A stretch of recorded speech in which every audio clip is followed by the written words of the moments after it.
무슨 목사야 이게? 어떻게 목사가 이런 저급한 생각에 빠질 수 있냐? 목사 믿었다가 피 본 사람이 한둘이 아니잖아요. 교회에 와서 비판하면 안 됩니다. 특히 주의 종은 비판하면 안 됩니다. 특히 담임 목사는 함부로 건들다가는 저주가 임합니다. 내가 만약에 이렇게 설교를 만약에 하시면 말씀드린 것처럼 이 로마서 1장은 그 대상이 이 하나님을 알지 못하는 사람, 하나님을 마음에서 이 쫓아내버린 이방인들을 겨냥해서 쓴 책이고, 여기에 반해서 로마서 2장은 그 대상이 유대인들, 다시 말해가지고 나 하나님 잘 믿는다, 그렇게 자기는 하나님 잘 믿는 것처럼 생각하지만 그 마음에 복음을 거부하는, 이 복음이 없는 유대인들을 겨냥해서 쓴 책이다, 이렇게 제가 설명을 드렸는데요.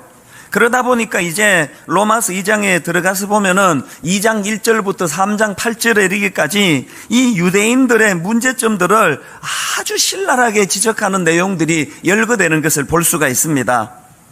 근데 제가 이 2장 말씀을 묵상하다가 문득 발견한 게 뭐냐 하니까요, 이렇게 수없이 열거되는 많은 이 유대인들의 문제점들이 이 지적이 되는데 그 중에 가장 먼저 지적되는 게 뭐냐? 2장 1절을 한번 보십시오. 그러므로 남을 판단하는 사람아, 누구를 막론하고 내가 핑계하지 못할 것은 남을 판단하는 것으로 내가 너를 정죄함이니 판단하는 내가 같은 일을 행함이니라. 제일 먼저 지금 지적되는 유대인들의 문제점이 뭐라고 그럽니까? 남을 판단하는 태도, 남을 비판하는 태도, 이게 문제라고 가장 먼저 지적하는 겁니다. 제가 이 내용들을 묵상을 하다가 든 생각이 뭐냐 하면은 그 유대인들이 가지고 있는 많은 문제점들이 있었는데 하필 가장 먼저 남을 비판하고 판단하는 이걸 가장 먼저 지금 여기 피력하고 있을까? 혹시 이게 하나님의 관점으로 보시기에 우리는 대수롭지 않게 생각하니까 남을 비판하고 수군거리고 판단하지만 하나님의 관점으로는 이게 생각보다도 중요한 문제로 그렇게 여기시는 건 아닐까? 제가 이런 생각을 하다가 보니까요, 아니나 다를까 로마서 14장 10절에 판단과 관련해서 심각한 말씀이 있더라고요. 내가 어찌하여 내 형제를 비판하느냐, 어찌하여 내 형제를 업신여기느냐, 우리가 다 하나님의 심판대 앞에 서리라. 야, 이게 남을 비판하고 정죄하는 게 이게 우리 생각보다 좀 심각한 거 아닙니까? 그러고 보면은 제가 앞에서 로마서 1장 29절서부터 하나님을 그 마음에 두기를 싫어하는, 하나님을 내쫓아내버린 그런 인생들에게서 나타나는 수많은 그 죄악의 열매들이 쭉 열거되는 그 말씀들 가운데 어떤 항목이 나오느냐 보니까 수군수군하는 자요, 비방하는 자요. 그래서 제가 이거를 보면서 이 수군수군하고 비방하는 이것들은 이게 하나님 없는 이방인들이 하는 짓인데, 오늘날 이 교회를 들여다보면은 이 이방인이 하는 짓이라고 하는 이 수군수군하고 비방하고 하는 이런 일들이 이 교회 안에 난무하고 있는 이게 뭘 의미하느냐? 제가 이걸 보면서 깨닫는 게 뭐냐면은요, 예수 믿는다고 하는 우리가요, 은혜 아래 흠뻑 젖으면 우리 굉장히 고상한 사람이 되는 걸 느낍니다. 그러나 은혜를 못 받으면, 하나님의 은혜와 단절이 되면 단절될수록 우리가 예수 안 믿는 사람보다도 훨씬 더 저질이 되는 그런 걸 참 많이 느껴요. 저 자신을 놓고 봐도 그렇습니다. 제가 그 목사라고 하는데도요, 제 스스로를 이렇게 돌아보면은 참 은혜 아래 흠뻑 젖을 때는요, 제가 막 정말 저 스스로가 느끼기에도 이게 막 천사 같을 때가 있습니다. 안 믿으시는데요, 저도 간혹 그렇습니다. 그런데 제가 목사인데도 불구하고 은혜의 공급을 못 받으면은요, 제 스스로 생각할 때 이게 무슨 목사야 이게? 어떻게 목사가 이런 저급한 생각에 빠질 수 있냐? 여러분은 모르시지만 저는 저니까 그걸 아는 거 아닙니까? 그래서 제 인격이 있다면, 제게 여러분이 흠모할 만한 어떤 그리스도의 어떤 그 닮은 뭐가 있다면 그건 저에게서 나오는 게 아니고 은혜의 힘이에요. 그래서 여러분, 자연인 목사는 절대로 믿으시면 안 됩니다. 이게 무슨 목사야 이게? 어떻게 목사가 이런 저급한 생각에 빠질 수 있냐? 목사 믿었다가 피 본 사람이 한둘이 아니잖아요. 저 믿으시면 안 돼요. 제가 어떻게 돌변할지를 모르는 것은 그 원천이 저 내면에서 나오는 게 아니고 은혜의 공급이 있을 때에 목사가 목사다워지는 거예요. 그렇기 때문에 여러분, 자꾸 여러분이 지금 수군하기 좋아하고 수군수군하고 비판하기 좋아하고 남 헐뜯는 일에 시간을 자꾸 쓰고 카톡으로 막 그런 일을 하고 계십니까? 여러분이 지금 영적으로 문제가 있는 거예요. 그 절대로 정상이 아니에요. 그래서 오늘 이제 이 부분에 대해서 좀 살펴보려고 하는데요. 근데 여러분, 여기서 한 가지 이 본문 말씀을 가지고 오해하시면 안 되는 게 뭐냐 하면은, 지금 이 본문 말씀은요, 유대인들이 비판하고 판단한 그 자체를 가지고 지적하고 있는 게 아니라는 거예요.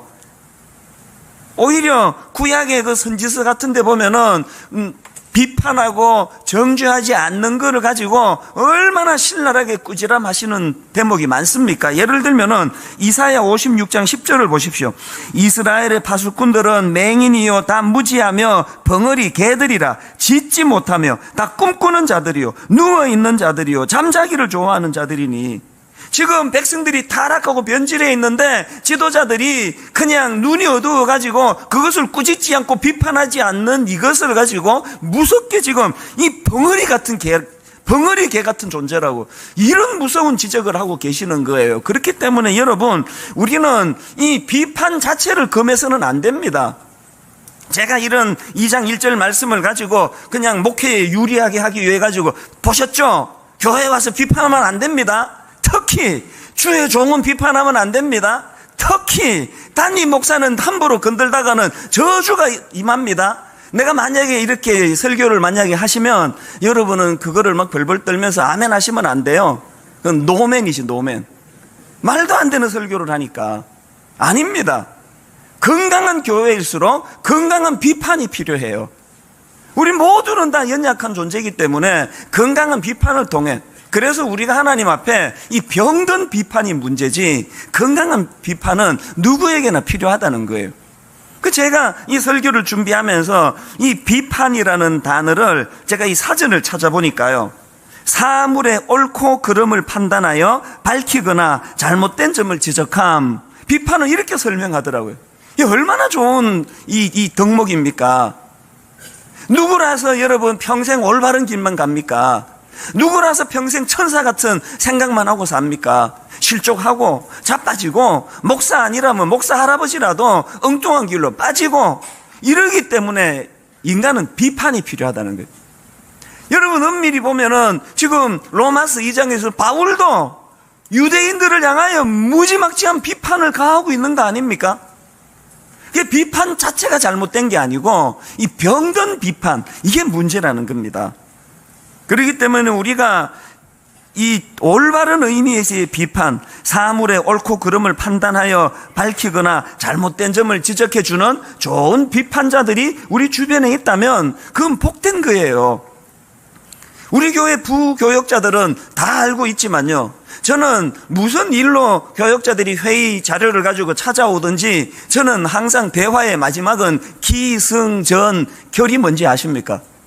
마지막으로 나가기 전에 묻는 게 이거예요.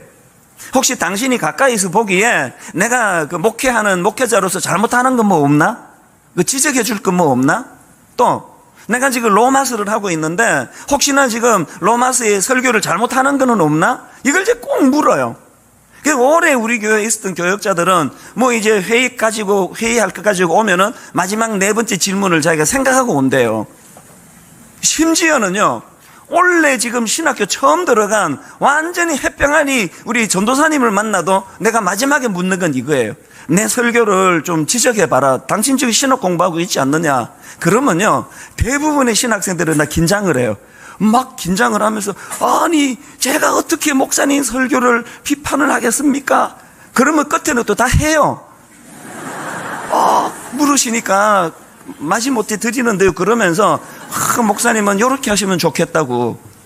저희 교회는 일부 예배가 마치고 나면은요, 교역자들이 3명 4명씩 저에게 메일이 와요. 비판의 메일이 와요.